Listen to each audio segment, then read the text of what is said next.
78 cas, dont 2 décès. C'est le bilan de l'épidémie de la dengue qui a refait surface dans le district d'Abidjan depuis le début de l'année 2019. Les communes concernées par l'épidémie sont Abobo, Cocody et Benjerville. La situation est alarmante. Le ministère de la Santé et de l'Hygiène publique monte au créneau et recommande à la population les mesures suivantes. Vider les retenues d'eau après chaque pluie.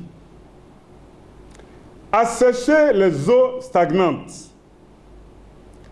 Éviter de garder les récipients contenant de l'eau non couverts. Se débarrasser des objets usagés qui favorisent la présence et la reproduction de moustiques. Désherber aux alentours des maisons, surtout éviter les plantations de bananiers en agglomération ou tout autre arbre à feuilles engainantes comme l'arbre du voyageur. Maladie virale transmise à l'homme par la piqûre de moustiques infectés appelés moustiques tigres, la dengue est une maladie qui se manifeste par plusieurs signes. Une fièvre associée ou non à des maux de ventre, des maux de tête, des vomissements persistants, des douleurs aux articulations, une fatigue intense. Le directeur général de l'Institut national de l'hygiène publique invite donc les populations à éviter l'automédication et à se rendre immédiatement dans le centre de santé le plus proche en cas de fièvre associée ou non à d'autres symptômes. En 2017, la Côte d'Ivoire était confrontée à cette même épidémie. Une vaste campagne de démoustication avait été menée par les autorités sanitaires d'alors pour endiguer sa propagation.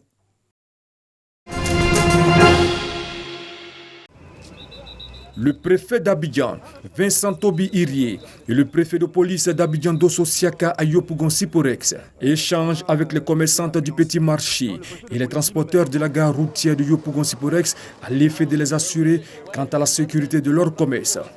Vincent Toby Irié et Dosso Siaka ont fait le tour des commerces et des habitations accompagnés des autorités municipales pour s'imprégner des réalités sur le terrain et inviter la population à une franche collaboration avec les forces de sécurité et de défense. L'insécurité a réellement baissé. Il y a peu d'actes criminels ici maintenant. Et donc cette démarche avec les autorités communales, mais également toutes les forces de sécurité et la police a pour but de rassurer et de dire que le gouvernement est à l'écoute des populations. Une opération de bouclage des secteurs de Yopougon-Siporex entamée par la police nationale, la gendarmerie nationale avec l'appui du CCDO, le centre de coordination des décisions opérationnelles qui s'inscrit dans le cadre de la sécurisation de la commune de Yopougon, a permis d'appréhender plusieurs individus et de faire des saisies. Les agressions aux heures de pointe, telles que très tôt le matin et le soir, qui existaient ont pratiquement disparu. Statistiquement parlant, nous avons saisi en un mois plus de 100 machettes, 100 couteaux. Aussi, en un mois, près de 40 opérations de RAF ont été menées et plus de 500 individus ont été interpellés. Des résultats qui rassurent la population de Yopougon, qui s'engage à coopérer avec les forces de sécurité. Avec ce qu'on a attendu, on a vu ce matin, tout à l'heure là, on va bien dormir et on sera en paix. Mais ils n'ont qu'à compter sur nous. Merci à la police, effectivement, qui a apporté beaucoup dans cette gare-là. Ici, avant, à partir de 18h, vous ne pouvez pas traverser ici.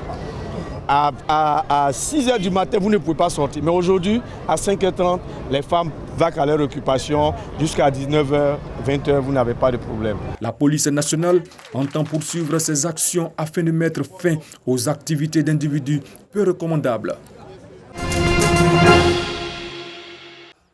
Des emballages en sachets plastiques, des déchets industriels, de véritables menaces pour un environnement sain. Ces produits non dégradables sont la cause du réchauffement climatique dans le monde. Certains produisent des gaz à effet de serre et d'autres à l'origine des inondations. Pour lutter contre ces produits dangereux pour l'environnement, les ONG intervenant dans l'économie verte sensibilisent les étudiants et ingénieurs en marketing à l'occasion des rencontres vertes 2019. Le thème, Le marketing vert, quelle contribution pour la lutte contre le réchauffement climatique? Le marketing vert, c'est destiné à habiller un produit en lui donnant une connotation sur sa qualité intrinsèque, leur expliquer comment on peut vendre proprement un produit qui a une connotation environnement et développement durable. Autant nous parlons de marketing agricole, de marketing politique, mais il y a également le marketing environnemental ou le marketing biologique que nous appelons marketing vert.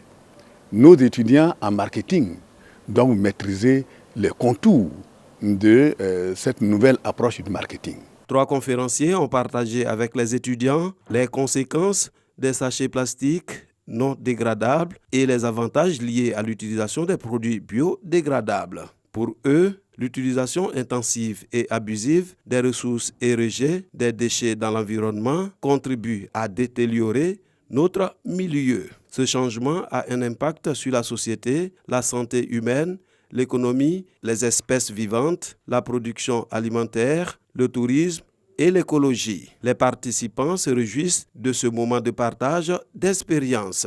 Au niveau de la Côte d'Ivoire ici, il y a les inondations par-ci, il y a des produits importés, etc. Et donc, en tant qu'étudiant, il faut réfléchir à cela et trouver une solution. J'ai retenu que le marketing vert, c'est un peu la version améliorée du marketing traditionnel. C'est-à-dire que maintenant, on ne doit plus se contenter seulement que de vendre et de vendre. Mais aujourd'hui, il faut s'inquiéter de l'impact sur l'environnement, sur la terre, sur l'écologie. Fournir des services qui respectent les normes environnementales, qui respectent l'écologie, afin de préserver cette nature qui est notre héritage, mais surtout l'héritage des générations à venir. Les rencontres vertes 2019, initiées par le consortium des ONG de lutte contre le réchauffement climatique en Côte d'Ivoire, vont se poursuivre dans plusieurs universités et écoles de formation professionnelle en vue d'outiller les futurs acteurs de lutte contre le réchauffement climatique en Côte d'Ivoire.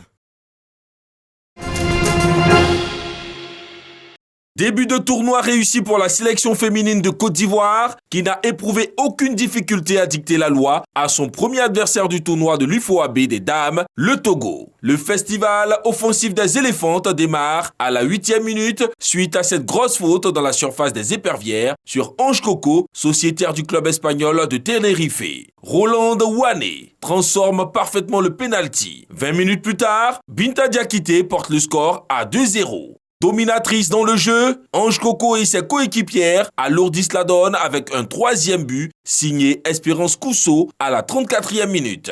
6 minutes après la pause, la pépite ivoirienne Ange Coco, d'une belle frappe à l'entrée de la surface de réparation togolaise, inscrit le 4e but de la Côte d'Ivoire. Dans les minutes additionnelles, Sandrine Kwame de la tête permet à la Côte d'Ivoire de s'imposer 5-0. Une belle victoire qui permet aux filles de Clémentine Touré d'être en confiance avant d'affronter le vendredi prochain le Sénégal à l'occasion de la 2e journée.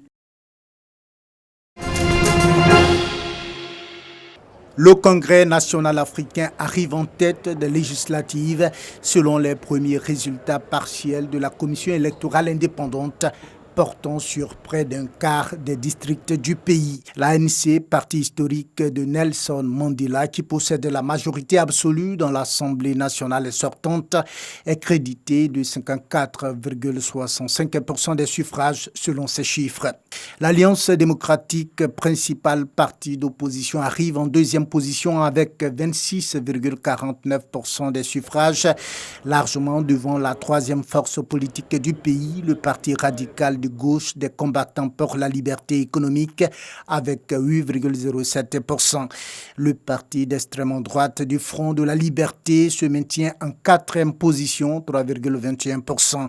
Selon ces résultats partiels qui donnent un taux de participation de 64,72%, en nette baisse par rapport aux législatives d'il y a 5 ans, 73,48%, les grandes lignes du paysage politique sud-africain ne sont donc pas modifiées. Une fois élus, les députés choisiront le chef de l'État. Si la victoire de l'ANC se confirme, Cyril Ramaphosa, au pouvoir depuis février 2018, devra prêter serment le 25 mai.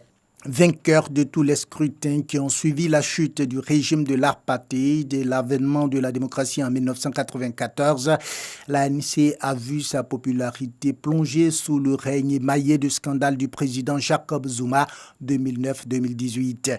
Mais son successeur Cyril Ramaphosa, l'actuel chef de l'État, s'est donné comme mission d'insuffler une nouvelle dynamique au pays, promettant de lutter contre la corruption, le chômage et les disparités sociales.